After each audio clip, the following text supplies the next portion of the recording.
And okay, so your book's name is Witnessing. Per your book, what did you witness? If I may ask, what I believe one of the scenes that you witnessed was in front of a church where a few people were in the first days they were slaughtered.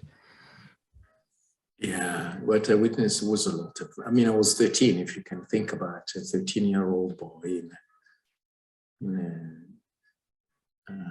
So I used to go do errands because we still had to survive, and I still had to go and buy vegetables and little food that we could, and my mother couldn't. She couldn't go. And on those some of those trips, and then I was working to earn some bread in some makeshift bar. And so on my going there and back, I saw a lot of things. And I saw one of the scenes I saw, of course, is the one you're referring to, where men were taken from a church. And they were hiding in there, and they threw in what you call it, tear gas in the church. And so they came out. And then they were killed with traditional weapons and machetes. And now, watching that, I think that's probably one of the scenes that had me take a long time before I was courageous enough to write about it, because I didn't know if I was going to find the words to talk about the tear gas smell, because I also smelled it. You know, watching these men sing before they were killed. They actually sang church hymns before they were killed, and hearing these other people sharpening their machetes on the tarmac that we're going to use to kill them, and then watching. There's this. We had one of the neighbors. Her brother was one of the people who was killing the people, and she was shivering and in tears. And at some point, she called him to ask him to go and kill one of the men who had not been killed fully. He had been severely injured. He was sitting on top of the pile of dead bodies, but he was alive, and she thought he was suffering. And so she was asking him to go in and end his suffering. And so for a long time, I thought, I witnessed somebody saying, please go kill him out of compassion. And so there is that particular day, I think was one of the days that I thought, there's no way I can find the words to write about that. But it was actually after I let go of the need to be right and precise and be correct in what I'm describing and say it in a certain way. When I let go of that need to do that, just write what I remember, it was much easier. But Pie-Pacifique, many people wonder, how is this possible, right? How is it possible that people, individuals, that one day they're smiling at you, they're laying the bricks on a wall, and the next day they have a panga in their hand and they're chopping a person's head off? How does this happen? What is it? Something within us? Is it propaganda?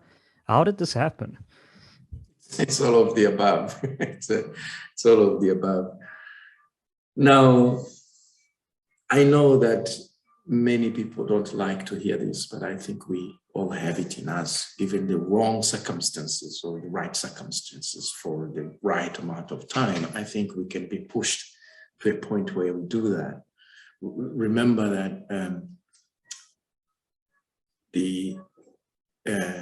there was a war that started in 1990, but the whole Hutu-Tutsi rhetoric didn't start then. It had been there before.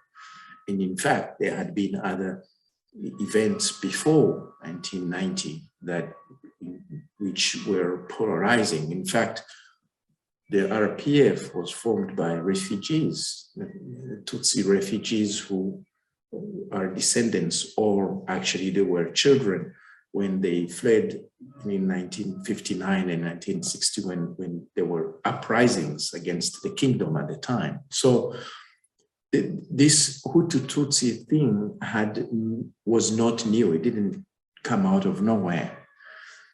But in the 4 years since 1990, there were just this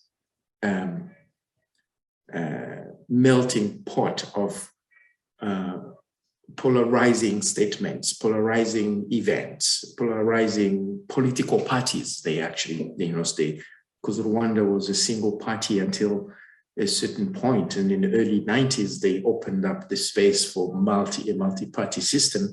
And some of those parties then had youth wings, and of course, to excite the members, they had a lot of things that they said about Hutus and about Tutsis, and then on the other side, you have a rebellion that is actually attacking the country. So the army is at war with the rebellion, and we're receiving reports of what is happening where the rebels have conquered, of mass massacres. Some of them were true and some of them were not true, were just to inflame the situation.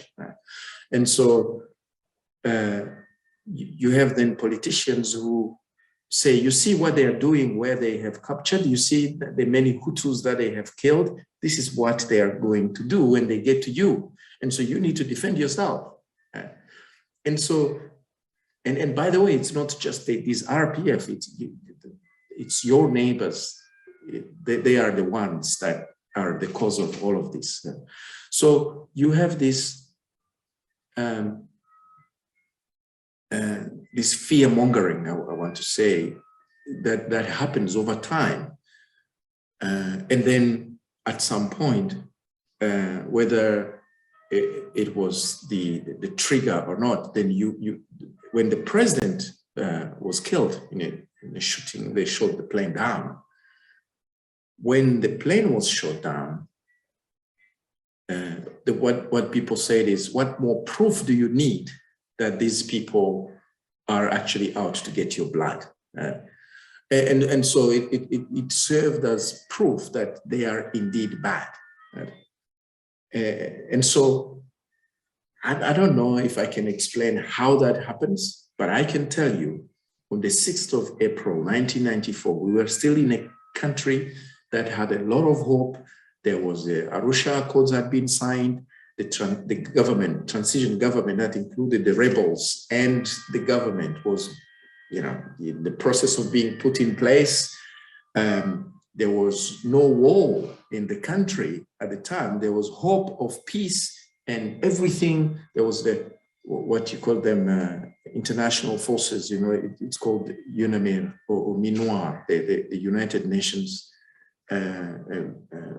soldiers were in Rwanda to oversee the implementation of the Arusha Accords. So I think an average Rwandan in an ordinary neighborhood thought, okay, the war is behind us now. And so suddenly there is this event. I can tell you, I travel quite a lot on the continent, and one of the conversations I had was with a Frenchman I met in Cote d'Ivoire. And he told me he was working in Rwanda at the time. And he offered his colleague an opportunity to leave the country. The colleague was a Tutsi, and his family, to go in a branch of that organization that is in Tanzania so they can go. And his response was, if this was like, I don't know, a few weeks ago, I would go. But now, you see, the United Nations is here, the accords are here, they've been signed, it is peaceful, and I like what I'm doing here, so no. And so himself, this Frenchman was saying, also, of course, if the Europeans and then the United Nations and everybody is here, nothing is really going to happen. And when the plane was shot, it happened. In fact, 10 of the Belgian soldiers were killed. The day that it all started, 10 of the Belgian soldiers were killed. And so what he was telling me was, I hate the superpowers, he said, and I hate the United Nations because they gave false hope to my friend, and he and his family perished. So unfortunately, him and his family, his friend's family, they all died days after he had offered to get them out of the country. So that's like, for me, that story told me that people were hopeful. And I was in boarding school, I have to tell you. I was in boarding school in the south of Rwanda. I had gone home because we were on Easter holiday. I was planning to go back to school. It all happened the weekend after the Easter weekend. It was an ordinary country, no more war, no more, and then suddenly, boom, it all happened. Yeah, it seems like almost everyone was caught by surprise by this. I mean, whether you read your book or you watch a movie like Hotel Rwanda, almost everyone believed everything was looking up. But I think one forgets it only takes like 10% or less of a population that can cause all this trouble, like an organization like the Interamwe that was just waiting for this to happen.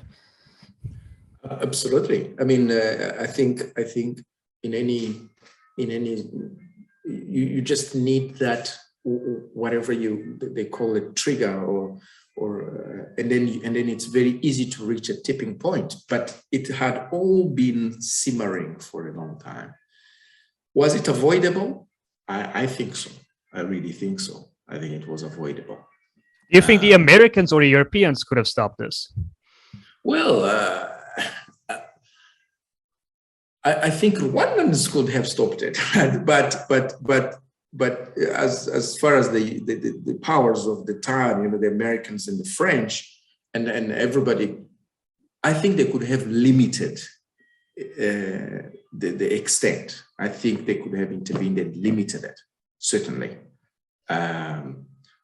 because there was a certain, let's sit and wait and see what's going to happen. In fact, the French and the Americans were fighting in the Security Council over who goes and who doesn't. So the French were like, we need to go now, and the Americans were like, no, we're not going.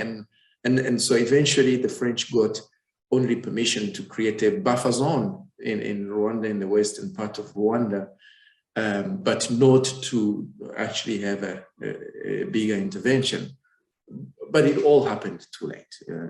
And so then for a whole 3 months, nothing happened. But, also the warring parties, I think the current president also is on record for saying that anybody who is going to come to Rwanda as a foreign force is going to be considered an enemy. He didn't want an intervention. So so could it have been avoided? I think so. Could it have been limited? Certainly, it could have been limited. But we are now sitting with that history, unfortunately.